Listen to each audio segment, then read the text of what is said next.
Well, it's the top of the hour, so let us get going. I want to welcome you. I keep a magic wand right at my desktop to remind me of something very important. I am here to help my clients get more of what they want and less of what they don't want. If we've not met before, my name is Dr. Vicki Rackner. I am a surgeon by training who's done something totally crazy. I got interested in doctors and their relationships with money. So I help doctors get more of what they want and less of what they don't want. I'm not a financial advisor, but what I can do is help doctors figure out what it is that they want. And for many of them, their relationship with money gets in the way. And as I was working with doctors, it became clear to me that unless and until they got their finances in order, their options were limited. Now, I've made most of the financial mistakes that doctors make, so I wasn't the one who could help them. But then I had this idea, what if I help financial advisors truly understand the financial needs of doctors? So for the past 15 years, through my company, Engaging Doctors, I've been helping financial advisors acquire the skills and tools to attract, engage, and serve more doctor clients. It's been an honor to do this. It's been a way for me to leverage myself and help more doctors and more financial advisors get what it is that they want. So we're here because of you and what you want. So if you want 2026 to be the best year ever, this next hour might determine what transformations actually unfold for you. We know that every January, smart, motivated people make the same mistake. They set goals that are never realized. And it's not because they're lazy or they're undisciplined. It's something far more predictable and it's fixable. The people who thrive don't rely on motivation or inspiration or willpower because those quantities are limited. They rely on a structure. And that is what we are going to be talking about today.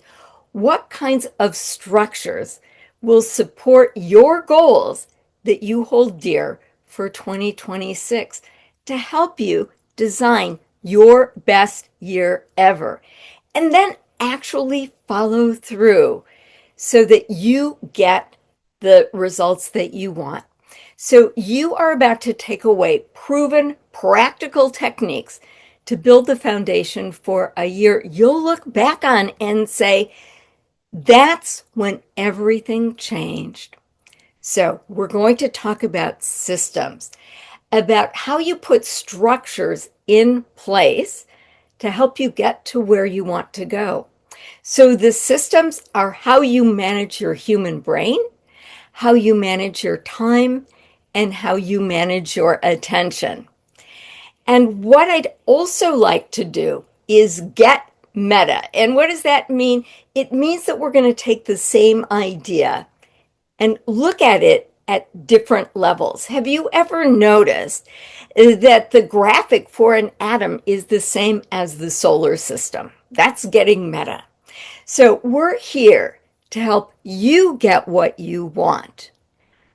But I want to remind you that in many ways you get what you want by helping your clients get what it is they want.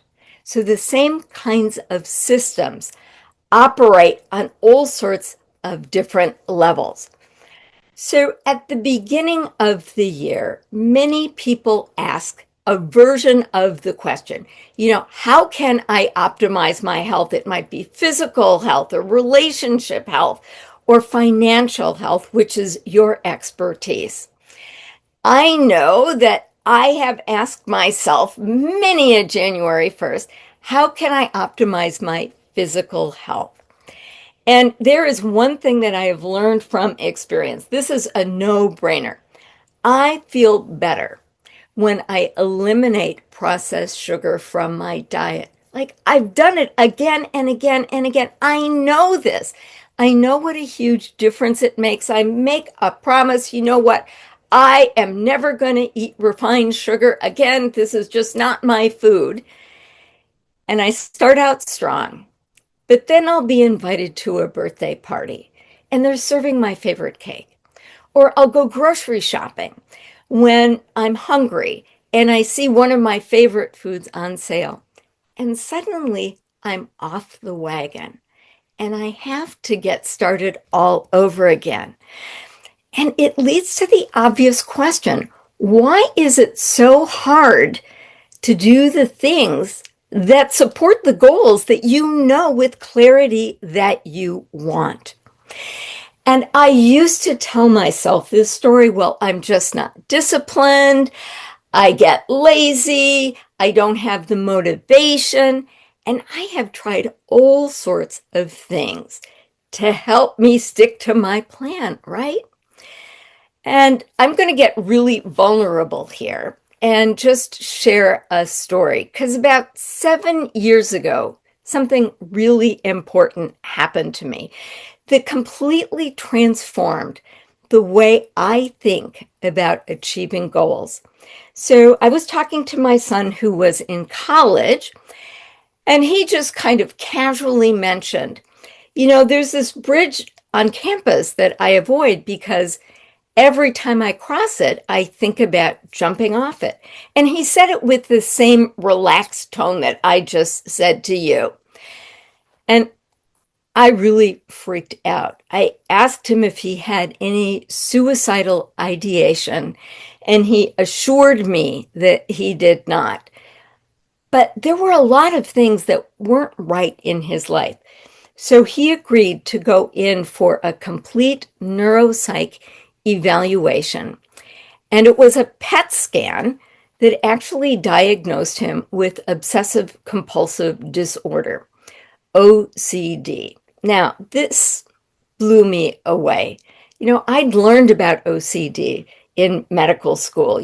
People engage in hand washing, they have contamination fears, they have this thing about order and symmetry, and my son had none of those.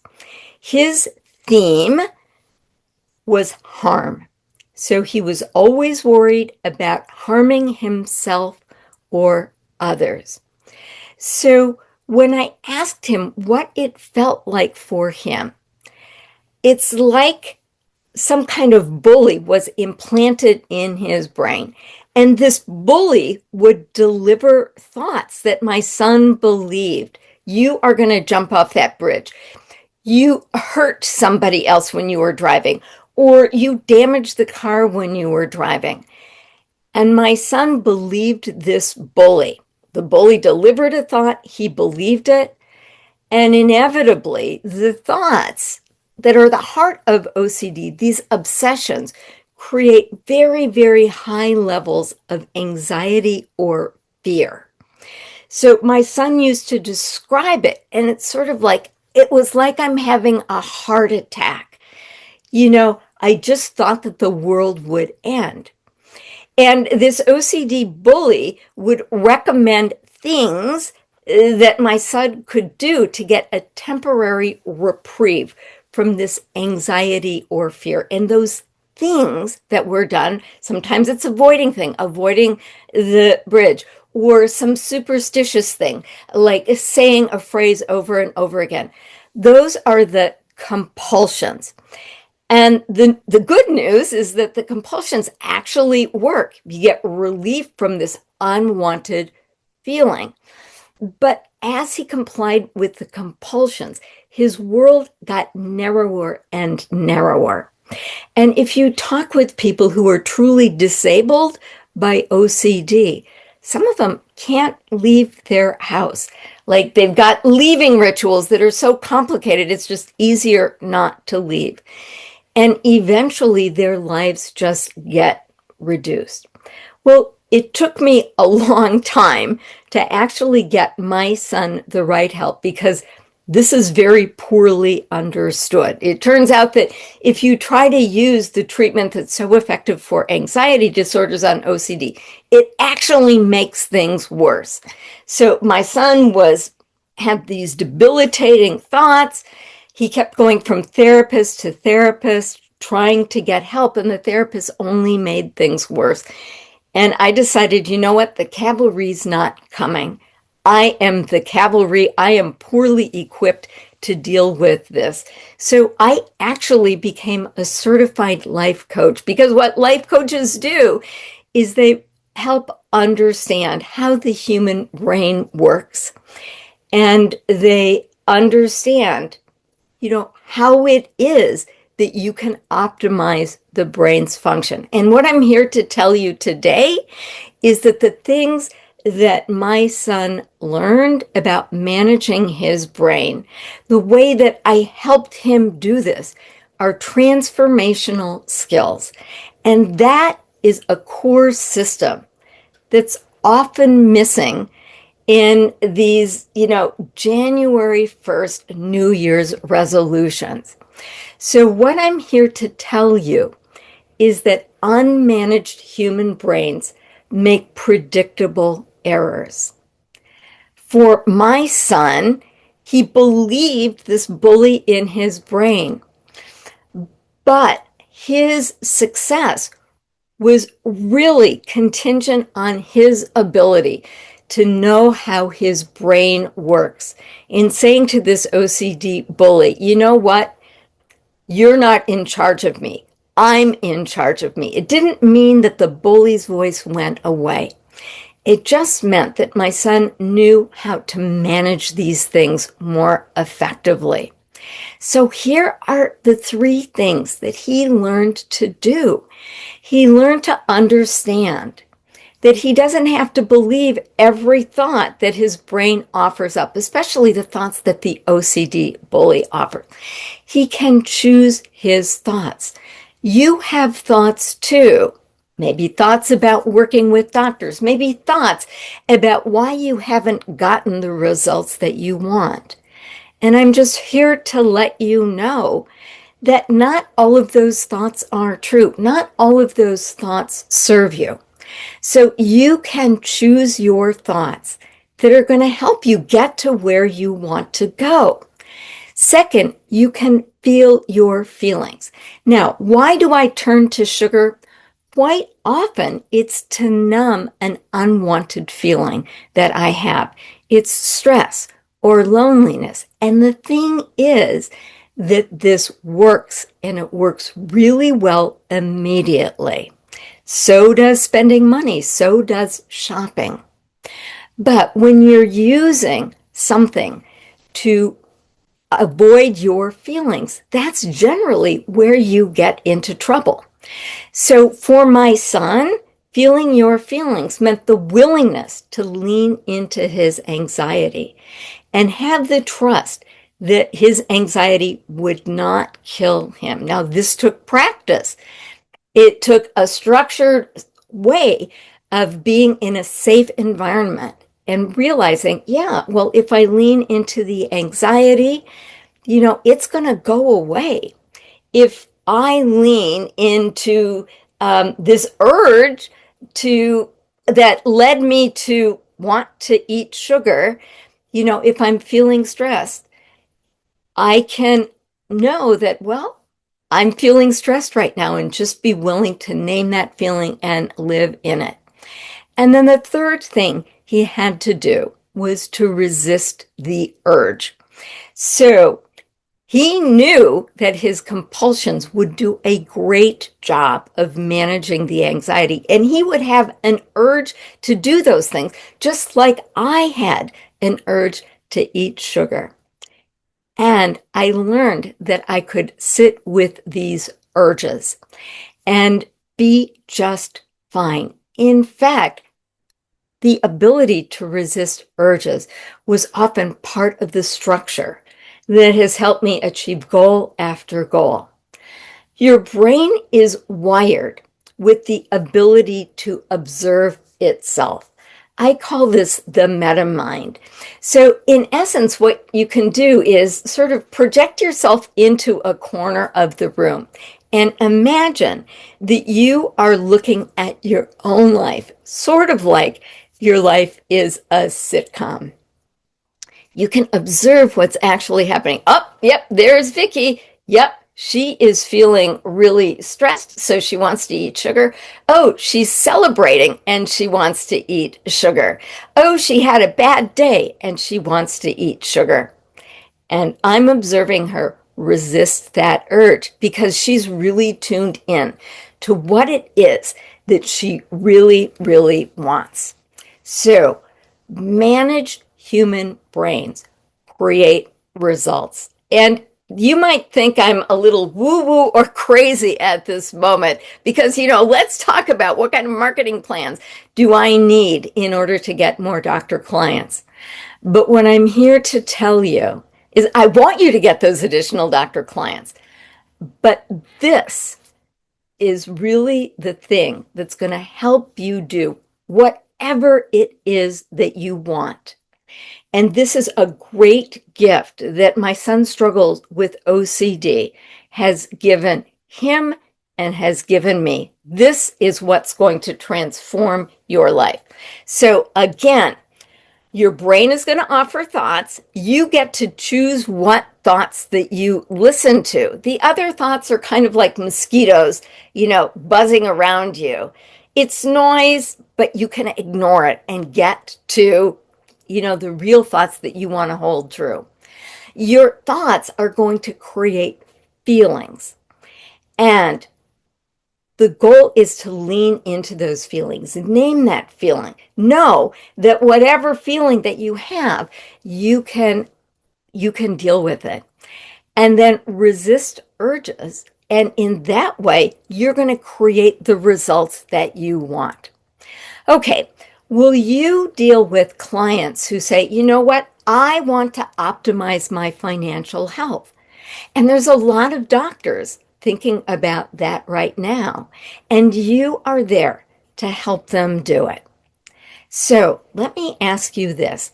Why is it so hard for your clients to implement your brilliant financial plan?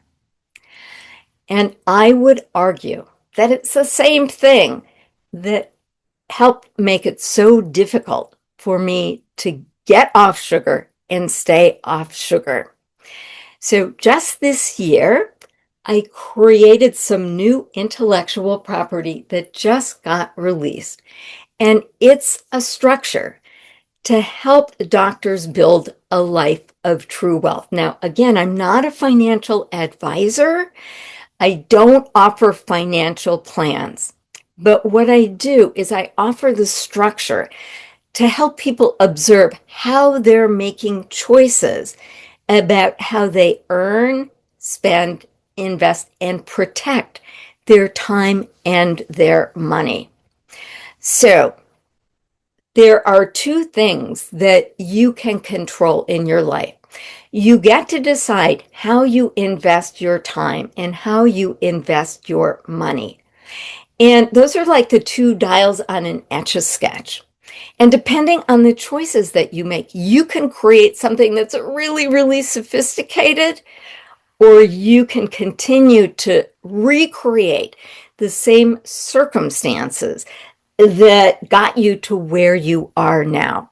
So I want to briefly lay this out for you because what I want to show you is how an unmanaged human brain can stand in the way of the results that you and your doctor clients want for you, and how to turn things around so that you can facilitate the kind of transformation in your doctor clients that's going to get them talking about you in the doctor's dining room, in the surgeon's lounge, and saying, this guy or gal was so amazing.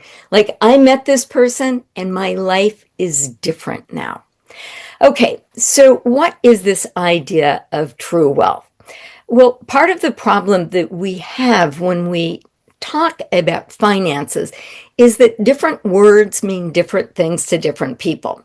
So here's the way I'm going to use the words. A rich life is like a snapshot in time. So for this month, you can comfortably pay your monthly bills that support your current lifestyle level. So you earn your way to a rich life. A wealthy life is one in which you can comfortably pay your monthly bills for your current lifestyle level for life, even if your earned income ended today. So it's sort of like a collection of snapshots that turns into a movie. So you invest your way to a wealthy life. And a satisfied life is one in which you have high levels of satisfaction about the way you spend your time and your money. And this is really a story. You can choose your way to a satisfied life. Then a life of true wealth is the intersection between a rich life, a wealthy life, and a satisfied life. All right, so I told you that one of the things that I do in the True Wealth Way is help doctors understand how their brain works.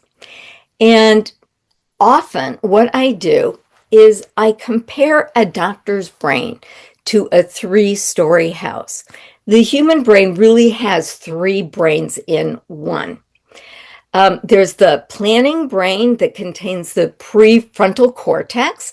This is the part of the brain that says, I want to retire at this age, and I'm working with my financial advisor to make a step-by-step plan to do that.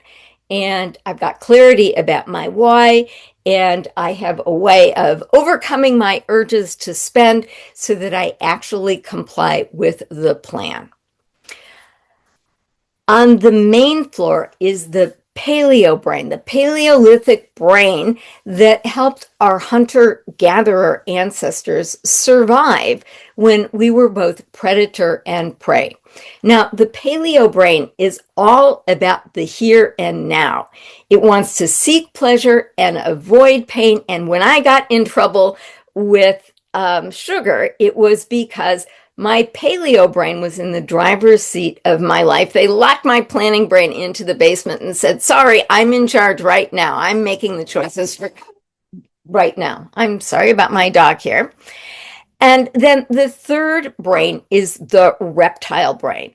This is the part of the brain that just makes us stay safe and stay alive. There is a threat to our health, and the reptile brain is going to take over and do what it needs to do to save our lives right now. So I remember early on in the pandemic, I went on my, weekly outing to the grocery store, and I went to the paper good aisle, and it was completely empty.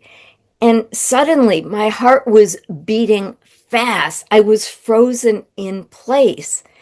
And it was like those empty shelves were a life-threatening situation. I was in a freeze response. Well, fortunately, my MetaMind works well, so I was able to observe myself doing that. So I took some deep breaths and reminded myself, you know what? You're not going to die without toilet paper. You are going to be just fine. And I calmed my dysregulated nervous system that was preparing to save my life, and I got back to normal. Well, since the pandemic, many of us are spending a lot of time in this reptile brain without even knowing it. But here's the trap. Once you're in your reptile brain, you don't have access to your planning brain in order to get up there where we want to live, where we want to make most of our choices. We need to calm the reptile brain. We need to re-regulate the nervous system that's not under voluntary control. It's involuntary. So that we now know that we have time to ascend to the planning brain. This is the big challenge. So let's talk about the Paleolithic era, because it turns out that when people are put in functional MRIs, this is where we spend most of our life. Most of our choices are guided by our paleo brain. So back then, we were hunters and gatherers. We weren't the largest or the strongest or the fastest creatures on Earth. And so, in order to survive, we had to collaborate. We counted on our tribe. But we were also prey. Other people wanted to get us. So we had this balance between our paleo brain and our reptile brain. Our paleo brain would help us get the things we needed.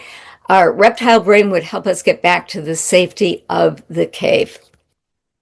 Okay, so here's the rules for the paleo brain. First, you've got to stay alive. So, you want to fight, flight, or freeze. Those were down. But once you were back to the safety of the cave, your nervous system got re-regulated. Next, we wanted to minimize our energy expenditure, and making choices turns out to be really energy expensive. So how do we minimize that energy? Well, we form habits. Doctors don't even have to think about, where to take a left and where to take a right to get to the hospital. They've formed a habit, which leads, bandwidth to do other important things. So we form habits too. We form habits about how we manage our money. And those habits have created the financial reality that we now experience. Next, we seek pleasure and avoid pain. So a lot of our actions are intended to achieve a desired emotional state. So again, most of us spend most of our time with the paleo brain running. So, if we recognize danger, there are only certain things that we can do. We can fight, flee, freeze. And there's a fourth F response called fawn. Fitting in is very important to us. If we're expelled from the tribe, that means almost certain death. So do you know doctors wanting to, keep up with the Dr. Joneses? Well, in a sense, it's a safety response. They want to fit in because the threat of not fitting in, it can be life-threatening. So about 10,000 years, we made the shift to an agrarian culture. So, instead of eating these seeds, some person thought, well, look, if we plant them in the ground and wait 3 to 6 months, then we're going to have the food reserves to avoid starvation during the winter. And I try to imagine, a hungry person trying to decide, well, am I going to eat these seeds or plant the seeds? So it was this idea that we could imagine a different future and then take steps to achieve it and do the things that we needed to do in order to get there.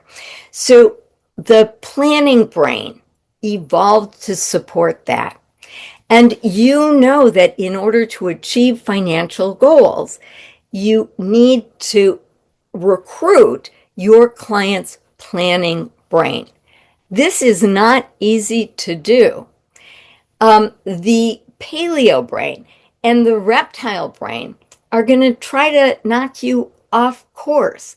Let's say that you told a doctor, you know what, yes, I can help you move up retirement by 10 years. But what that means is that we have to increase your savings rate, the amount that we invest, by 10%.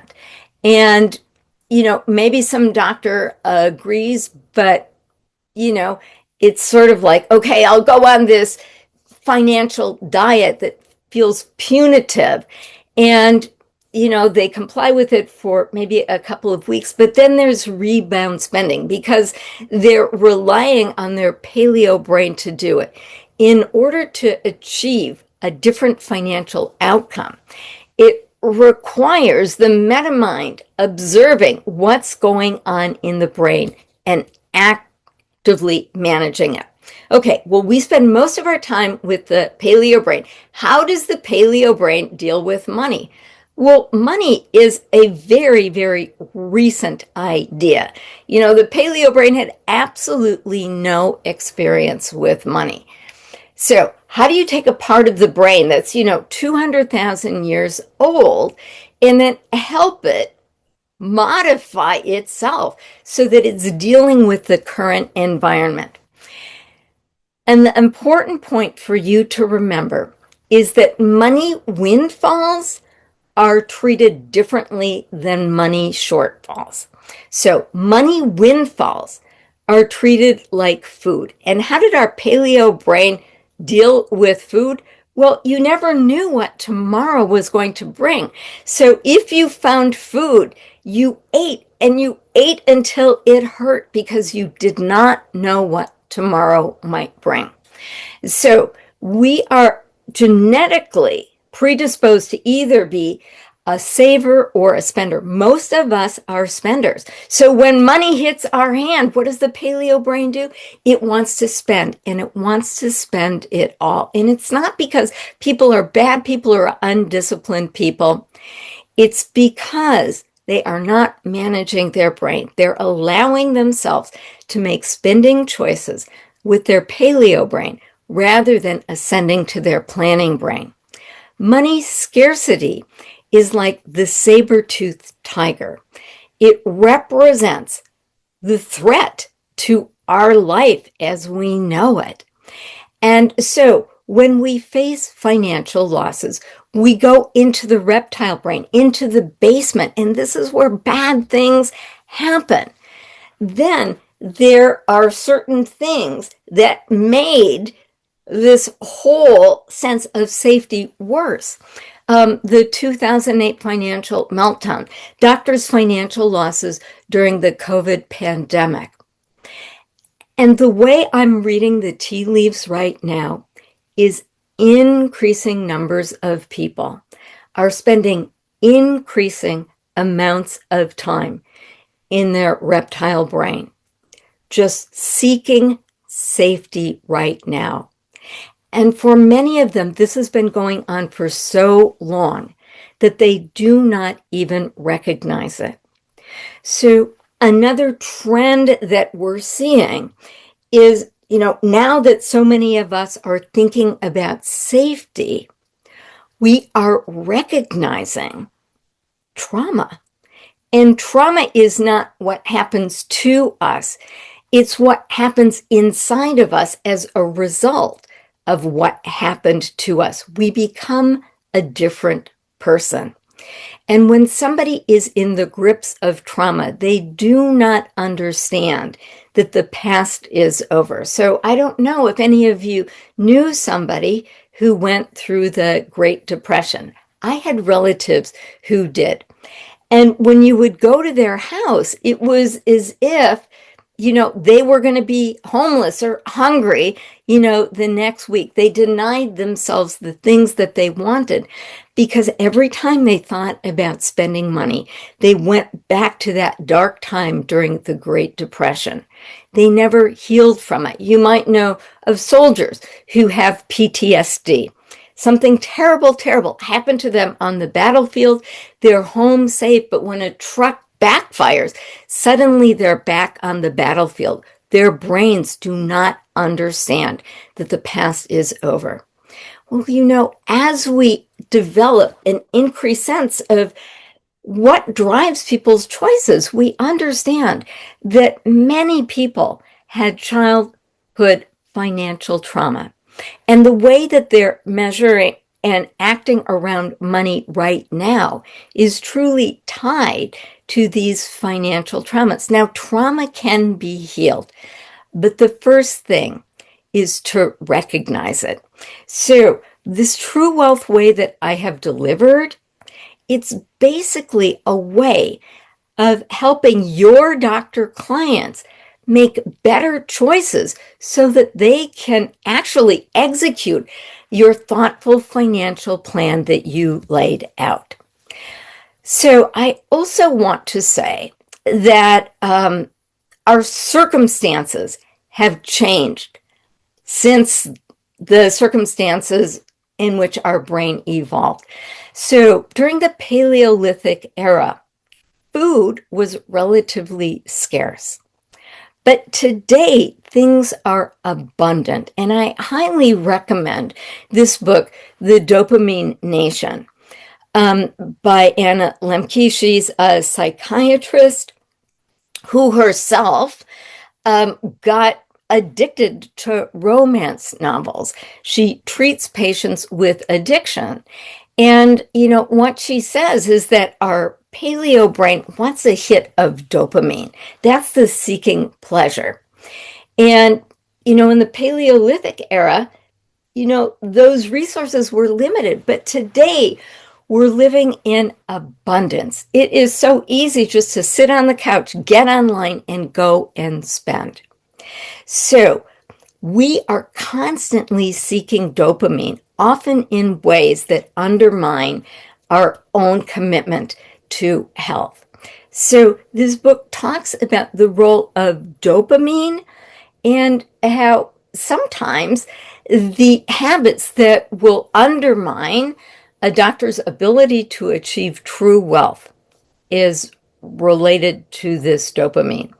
And she has specific ways of helping people basically get out of addiction.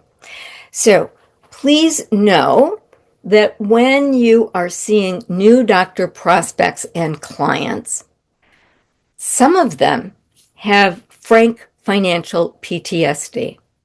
Like if you look at what happened in the early part of the pandemic, remember when ventilators were so scarce? Well, hospitals and clinics decided that they were going to use all the ventilators for COVID patients. Well, every time I operated on a breast cancer patient, she was on a ventilator.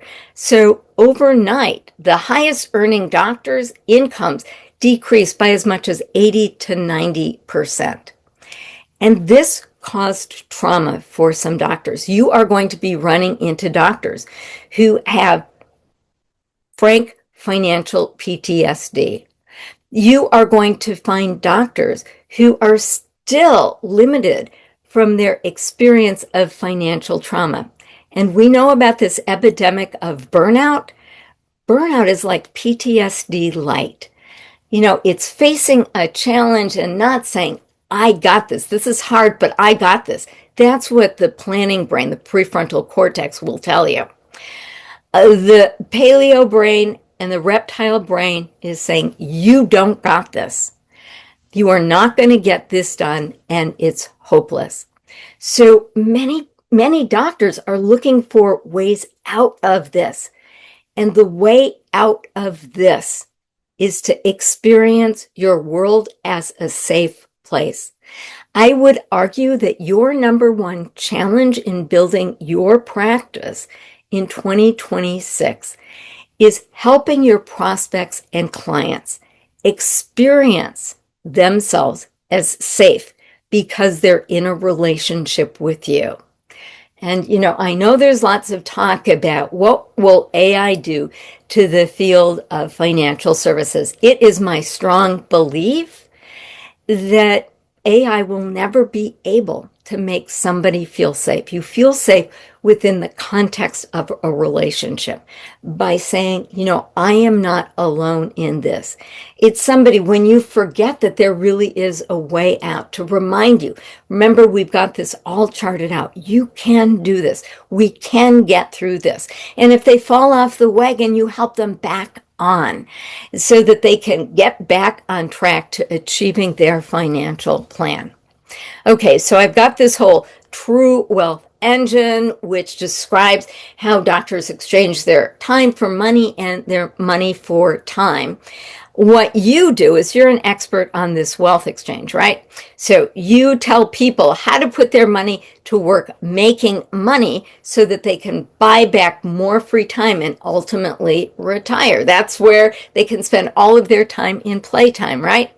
But this is another system, and helping doctors see this wealth building as part of a bigger structure helps them make better choices. Further, if you take a look at the kinds of choices that keep doctors from getting where you want them to go, often it's because they're in their fight or flee or freeze physiology. Their nervous system has physically prepared their bodies to escape death, kind of like my body did when I found those bare grocery store aisles. Okay, you can help them re-regulate their nervous system so that they have the option to go to the prefrontal cortex. Think of the nervous system as the elevator that decides what floor somebody can get out of on their brain. You know, when you are in the dysregulated state of fighting or fleeing or freezing, you need to stay there in the basement. You stay there until the threat is over. So, learning how to calm the nervous system will help ascend to the parts of the brain that will help you make the choices that you want. Okay, so that's the system for doctors. Now, let's talk about the system for you. How is it that you set up systems so that you achieve your 2026 goals? So, you know, here you are now, here's where you want to be. How do you get there? So the first thing I'd invite you to do is get out your magic wand and ask, what is it that you really want? Why do you want it? How do you get it? So I remember a financial advisor calling me and wanting to enroll in my course. Now, she was already highly successful with doctors, and I just asked her, you know, you're so successful. Why is it that you are wanting to enroll in this course? And she said, well, I'll tell you. I know that if I can just take away one new idea, I can afford my Christmas trip to the Dolomites. And in fact, she was able to get there. So this really helped her get what she wanted. So undoubtedly, you know, you will set your goals today. So where would you be in December for us to get back together and say, you know what, I am so delighted. You know, I actually achieved my goals. Here's what I said, and here's where I am right now. So you are here right now. So before we move on, let us first reflect back. So what are your wins for 2025? What contributed to your wins? What got in the way? What are your numbers? Do you know the lifetime value of your client? Do you know the cost of client acquisition? Do you know your conversion rates? And if you don't know these numbers right now, I just want to let you know that you are not alone. And once you get clarity about these numbers, this will often help contribute to the systems that are going to contribute to your success. So if we wind back the hands of time a year, what goals did you set last year for 2025? And what has brought you the most joy? What are you most grateful for? And what do you regret? And I think that this is a piece that's often missing. Feelings are there for a reason. Regret is just a feeling, right? A lot of us don't want to feel regret. But regret can point us in the direction of knowing what it is that we value. So, you know, what do your regrets tell you about what the missing piece was? And then how can you add the missing piece? So you don't have to live in the regret. You can throw that away after you've processed it. And once you feel the regret, it will go away. But these insights can help you plan for the next year. All right. So, you know, let's look at, say, December 2024. You set goals, and then you probably, fell short of achieving the total goals. The way you look back and remember this matters. In a great book, The Gap and the Gain, Dan Sullivan and Benjamin Hardy say, you can look at your results and you can measure them in one of two ways. You can look at the gap. I wanted to go here, but I only got here. So there's a gap here. Or you can look at the gain. You can say, wow, I started here and got all the way up here. So what are you going to look at?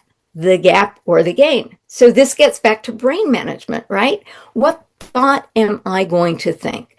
And they delivered a very compelling argument for focusing on the gain and not the gap. So as we move into 2026, what are your top 2 to 3 goals? So people who have a hard time realizing their goals often are stuck in this trap that they're trying to do 10 things. It's really hard to do 10 things in a day or a week or 90 days or a year. If you just focus, what is the one big thing that would need to change? And that is the title of another great book I recommend, The One Thing. So the author states that if you really want to make a transformation, what is the one thing that's going to help you get there? So for my 2025, my one thing was completing this True Wealth Way. And why? Well, it's because I know that financial advisors can take the books that I've written, the 9 money mistakes that doctors make, or the myth of the rich doctor, and use that as a yummy treat. Use that as a gift that they can give to doctor prospects and clients, sort of like a hostess gift. This one idea has completely transformed the trajectory of financial advisors. So I knew that if I could put another tool in financial advisors' hands, that was probably the most meaningful thing that I could do. So how about you?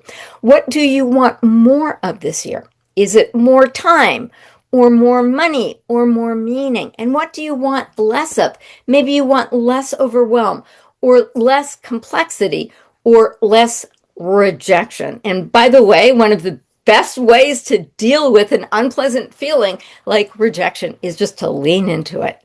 Just to know, hey, rejection is just part of it, and then reframe your thinking. And this is something I deal with myself. So whenever I think about the feeling of rejection, I think about a waiter or a waitress at a restaurant going and asking all sorts of people, more coffee, more coffee. Some people say yes, some people say no, but it has nothing to do with them as a waitstaff. They don't go home and say, I'm so sad because I asked, 30 people if they wanted more coffee and only 10 said yes. No, it's because it has nothing to do with you. It has to do with the people that you're asking. So rejection is something you can easily work towards. Now, here are some questions that I want to invite you to ask yourself. Am I the advisor my ideal doctor client wants to hire? And this is actually borrowed from the dating world. So many people start the new year saying, okay, this is the year I find my life partner. And a lot of dating advice, I just heard it on the radio yesterday, is instead of focusing on this other person, think about this other person. Think about the person that you want to attract. Are you the person that this other person would be attracted to?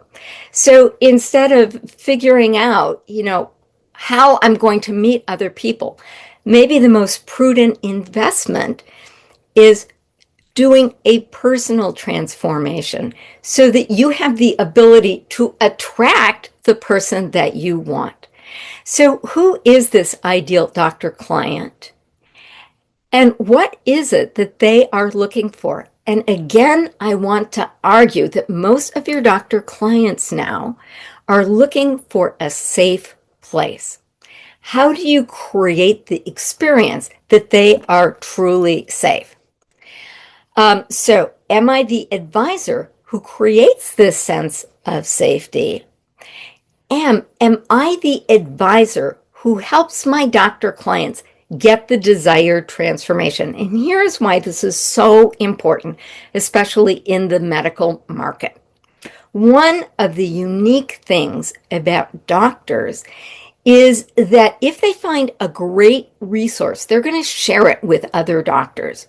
So you want doctors to be talking about you in the doctor's dining room and the surgeon's lounge. Your end game is to become the go-to guy or go-to gal among targeted groups of doctors. You heard my dog, you're about to see one of my cats. How can you get them talking about you? And often when you help people achieve wins, when you help them understand the gains and coach them about how to discuss it, that conversation will lead to more doctors calling you. So that is ultimately what you want to do. Yes, you probably want to reach out to doctor information seekers. But if you did nothing but start with people who already know, like, and trust you, you could go to them and say, you might not know this about me, but I'm committed to serving the doctors who serve the community. You could build your practice from that. So, what's not working right now, and how can you fix, change, or stop this part of work? And truly, I think that deciding what to not do might be one of the most important things that you do. So I am a huge gardener. And of course, I love planting the plants, but I know that if I want those plants to thrive, I need to make an investment in the soil and I need to weed. So how can you nurture the soil that's going to grow your practice? How do you weed? And then every year I have chosen a word which is a theme. And, I want to invite you to consider the word safe. And this is safety for yourself too. So protect your first hour of the day. Don't immediately go to your email. That's just somebody else's to-do list for you. Start with what's important for you. What's the one thing that you need to do today that's going to make the biggest difference at helping you achieve your goal? Create a 90-day plan. We talk about, doing an annual goal setting, but a year is a long time. If you break your year into 4 years, in essence, have a 90-day plan, that gives you time to plan the campaigns that you're doing, to execute, and then to regroup and say, okay, how am I going to do this even better the next 90 days? Before you go to bed at night or on Sunday, set your things up for the next day. Know ahead of time before you wake up. Okay, here's what's on my to-do list. Here's what I'm going to do with the first hour tomorrow. On Sunday, decide, okay, here's the flow of my week. Here's what I'm going to do. Punctuate your days with short walks and ideally outside. If you take work seriously, I know that I do. And I'm glad I've got my dog because my dog requires that I take breaks and take him out for a walk. And what I find is every time I take my dog out for a walk, I get different kinds of ideas that I don't get when I'm just sitting and crunching through my work. You get different ideas. So these walks, these breaks can help you tap into what's going on. Shoot for B work. Now, most of us shot for A work in school. We would get embarrassed or ashamed if we didn't get an A. But you know what? You don't need perfect to get out there. You don't need everything to be just right. Just do it. Because do you know how much time you spend getting from B work to A work? It's a huge amount of time. So make peace with B work. step out of your comfort zone. Do something scary. Maybe it's some business thing, but maybe it is something else. It's learning a new skill. It's trying something that you've always wanted to do, but for whatever reason, you haven't done it. Okay, add or reduce friction to support desired behavioral change. So when I wanted to get off sugar, I got the sugar out of the house. If I wanted to exercise more, I set up my exercise clothes the night before. If you want to help doctors move up retirement, show them how they automate savings, because the way that you do these micro habits really matter. Another great book that I recommend is Atomic Habits by James Clear. Great, great ideas. Okay, and then here's a thought experiment. If you had to double the size of your business this year, what would you do? Now, don't be too attached to actually doing things, but just asking this question, wow, I wanted to double my income this year. Like, what are some possibilities? It opens up your creative brain to some ideas that you might actually want to implement. Knowing who your ideal client is and how to avoid the qualities of prospects to avoid, huge, right? Another fun exercise is make a list of all of your customers from, let's say, the past 6 to 12 months. Well, how did each find you? What is this most successful path that's delivering the kind of results that you want? More of your ideal clients. Can you systematize this? What does your ideal day look like, and how can you create more of them? What are the top 3 ways your doctor clients find out about you? How many days or hours a week do you want to work on your business? And how many are you actually working? What skills do you want to improve? What skills do you need to learn? Maybe books to read or courses to take or habits to develop to get to where you want to be?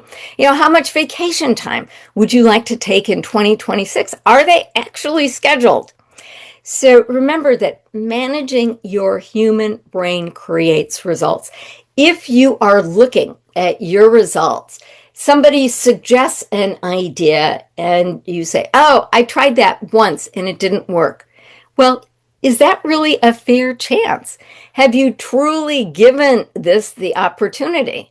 So watch your thoughts. Your brain is going to tell you all sorts of stories that are simply not true.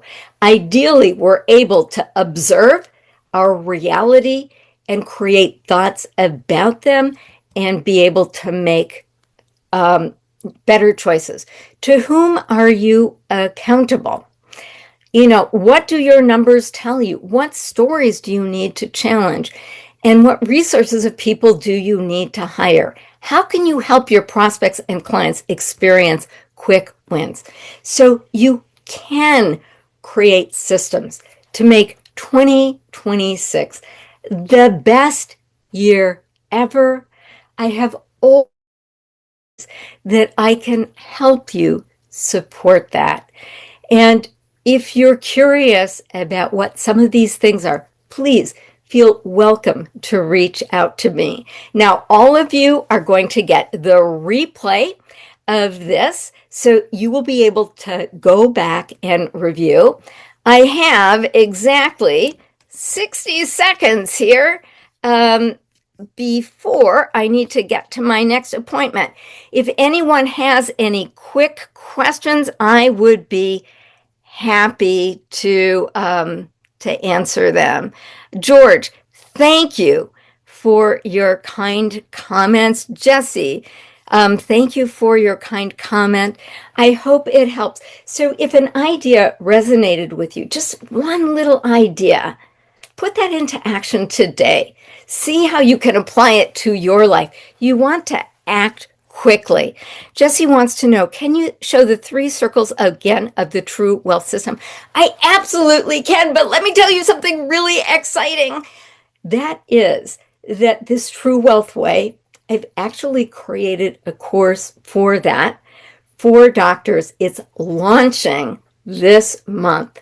So you will be able to license this intellectual property to share with your doctor clients, and you can absolutely learn more about it. Sunil, Great. Oh, Jim, you are so kind. Thank you so much. Loved that cake. Talk about me and sugar, right? Such a disincentive. Michael, welcome. I hope you're feeling well and will enter 2026 in great health. So, guys, I gotta go. Thank you again. And please reach out to me. I am here to help you be more successful. I've got all sorts of new ways of doing that. And I want you to be the person who enjoys the best year ever. All right. Bye bye, y'all.